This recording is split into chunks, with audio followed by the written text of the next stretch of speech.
Deuxième chose, le docteur Claudel aime bien le dire, il faut faire partie des réseaux ou bien vous créez vous-même votre propre réseau. Si tu n'es pas capable de créer un réseau qui va tourner, tu dois faire partie d'une famille. C'est pourquoi je suis là. Je suis membre de Startup Academy, je suis membre de Startup Group, je suis membre de Claudel Consulting, tout ça, je suis membre. Ce sont des réseaux dans lesquels je fais partie et ça m'aide à avancer dans mon business. Dans le réseau, je trouve mes partenaires, je crée d'autres personnes. J'ai lancé, tous ceux qui sont au Claudel Nubissi Group, j'ai fait une présentation une fois où j'ai dit je cherchais des personnes avec qui on devait investir pour acheter des terrains en Afrique. En fait, on devait aider les personnes à lotir des terrains parce qu'il y a des familles qui ont des hectares, 20 hectares, 30 hectares et ils cherchent l'argent pour investir. Donc actuellement, on est sur un dossier à Bachenga, c'est 120 hectares et j'ai lancé l'annonce en Claudel Nubissi Group. J'ai trouvé au moins une vingtaine de personnes qui ne me connaissent pas, qui ne m'ont jamais rencontré dans le groupe. Ils ont investi l'argent avec moi. Je l'appelle, un appel du Canada, il dit j'envoie 3 millions, l'autre 2 millions. Donc on a mis l'argent ensemble, 35 millions, pour immatriculer 120 hectares pour une famille et nous on aura en retour 22 hectares. Donc on aura les 22 hectares, on va se diviser les hectares et nous voilà propriétaires terriens ensemble. Et ça c'est quoi? C'est le réseau. C'est le réseau. Si tu ne fais pas partie d'une famille, comment est-ce que tu peux faire ça? Tout seul, tu vas prendre 35 millions, tu peux mettre. Après on te dit le terrain qu'on t'a vendu là. Le terrain qu'on t'a vendu là, c'était pour le voisin. Donc les 35 millions que tu as donnés, tu vas redonner au voisin. Mais là, si on me dit les 35 millions qu'on a donnés, c'est pour le voisin, je dois dire, oh, vous les 15 personnes avec moi, notre 35 millions, ça veut dire que chacun de nous, on a peut-être perdu 2 millions, 3 millions, c'est gérable. Mais imagine, tu as mis tes 35 millions dedans, que tu as économisé depuis 2010. Tu vas confier, comment dire, quand tu vas lire le... Oui, les gens ils rentrent chez eux, ils n'arrivent pas à dormir, vous voyez, ils réfléchissent. Qu'est-ce qui m'a pris? Comment je faisais? Non, j'avais vu 22 hectares, j'allais lancer la société immobilière. Il était à trop loin. Donc, il faut vraiment faire attention. Il faut faire partie des réseaux. Je termine. C'est comme... Une autre chose, c'est investir dans les actions. Si vous n'avez pas le temps, vous n'avez pas le goût des risques, essayez d'évaluer des business qui peuvent marcher et injecter des actions. Prenez 5 millions ici, 1 million là-bas, 100 000, 200 000, 300 000. Investissez. Vous voyez un business qui tourne, vous êtes sûr des chiffres. Vous êtes sûr que la personne peut aller quelque part, investissez, achetez des actions. Et là, je suis actionnaire sur beaucoup de choses, sur des cliniques, sur Claudel Nubissi Group, sur beaucoup de choses, tontine structurelle. Dès que vous avez un peu d'argent, vous investissez là où ça peut marcher. Et bien sûr, il faut être prêt à perdre. Comme je dis, un bon entrepreneur, c'est quelqu'un qui est prêt à perdre. Tout l'argent que j'ai investi, même si l'entreprise coule, moi, je n'ai pas de problème. Je continue à fonctionner. Parce que ce que j'investis est mesuré, totalement mesuré.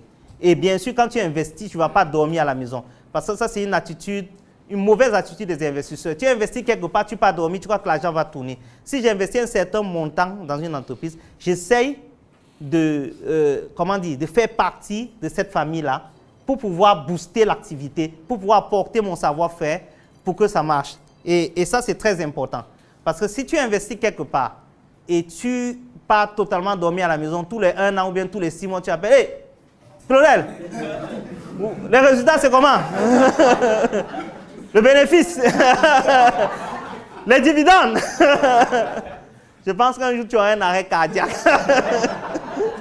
Parce que ça peut énerver même l'entrepreneur. Il te dit, combien tu avais donné? J'avais donné 5 millions. Il dit que viens prendre 6 millions, fous-moi le camp. Que tu as donné 5 millions, non, viens, je te donne 6 millions, tu fous le camp. Et demain, quand tu vois l'entreprise comme Facebook, tu dis que hey, si j'avais laissé même 1% là-bas, que même 1%, imaginez, parce que Facebook, on voit tous ces grands entrepreneurs-là, hein, ils n'ont pas plus de 30%, aucun d'eux n'a 30% de son, que ce soit Tesla, que ce soit Mark Zuckerberg, que ce soit tous ces riches-là, aucun d'eux. Peut-être d'autres ont les statistiques, mais personne n'a 30% de leur business. Sinon, ils ont pris cet argent où? Il y a des investisseurs dedans. Il y a des gars qui étaient là au début avec eux, qui ont même 1%. Ils sont assis à la maison, milliardaires, multimilliardaires, ou 2% ou 3%. Donc, investissez de l'argent, tout simplement en certains business. Certains vont marcher, certains ne vont pas marcher, mais ce n'est pas grave. Ce qui va marcher, vous continuez. Je pense que, et comme je disais, quand vous investissez, imprégnez-vous, essayez d'apporter votre pierre à ce que, là où vous avez, surtout vous avez fait un gros investissement. Ne restez pas à la maison dormir, s'il vous plaît. Approchez la personne et dites, qu'est-ce que moi je peux faire? Moi, je sais faire cette chose, moi, je sais faire ça. Est-ce que je peux vous apporter mon expertise pour faire grandir le business? Et il y a des domaines dans lesquels j'ai investi et je me suis retrouvé à être payé plus que même ce que j'avais investi. Bien plus. Par exemple, je prends le cas de la clinique. Au début, j'ai investi. On me dit, OK, on va lancer une grande clinique de référence. Le projet, c'est 7 milliards. Tout ça. Je dis, ça, c'est intéressant. Je dis, OK, je vais investir un certain montant. J'ai investi. Et je dis, je vais faire partie du conseil d'administration aussi. Je commence à participer aux réunions et tout. On dit qu'il faut un architecte. Je dis, mais j'ai un cabinet d'architecture. On dit, on a vu une équipe en Tunisie pour être architecte. Je dis, il n'y a pas de problème. Nous, on va venir en appui. Dans le marché qu'on a eu, ça dépasse de loin mon investissement même. Ça dépasse de très loin. Après ça, j'ai gagné dans cette même clinique le logiciel pour lequel je suis aujourd'hui le représentant en Afrique de l'Ouest. J'ai gagné le marché informatique, donc l'argent que j'ai gagné même là-bas, ça dépasse de loin mon investissement du départ. Parce que je me suis impliqué. Si j'étais resté en retrait, vous dites, oh, j'ai donné mes 25 millions là-bas, j'appelle la promotrice après 3 ans. Mon argent, c'est comment? Le dividende est où? Ça ne va pas marcher. Il faut s'investir là où vous faites des investissements, essayez de vous investir à l'intérieur. C'est très important. Comme je dis, chacun à son niveau. Si on dit qu'il y a les domaines, je te dis qu'il y a 3 domaines où il faut investir. Et les domaines qui ne mentent pas, ce n'est pas forcément la terre. 3 domaines qui ne mentent pas, il y a l'homme. Tu veux investir dans quelqu'un, investis dans l'homme. L'homme peut te décevoir, mais c'est la meilleure valeur. Si tu as des collaborateurs avec toi, des personnes qui pensent comme toi ou bien qui vont aller loin, ça là, tu peux être sûr parce qu'à 2, 1 chasse 1000, 2 chasse 10 000. Quand vous êtes à 2, vous êtes plus fort. Deuxième niveau à investir, c'est la terre, c'est l'immobilier, tout ce qui est autour de la terre. Ce n'est pas forcément l'agriculture, c'est tout ce qui est terre. Et troisième domaine, c'est l'or. Est-ce que tu as l'argent pour entrer dans l'or? Voilà les 3 domaines qui donnent le plus d'argent. Tous les grands investisseurs vont arriver à ce domaine-là. Mais avant d'y arriver, investis d'abord là où tu es. Si tu es étudiant, investis autour de toi. Moi, quand j'étais étudiant, j'étais photographe. J'étais super riche. Je vendais la photo à 350 il y a des années. J'achetais, la pellicule coûtait 2000. Quand ils vendaient 350 la photo, une pellicule pouvait me donner une cinquantaine de photos. Donc même l'argent me donnait 2000 pour le mois à la maison. Je ne gardais même plus l'argent de baigner. J'étais super riche, je ne mangeais même plus à la maison.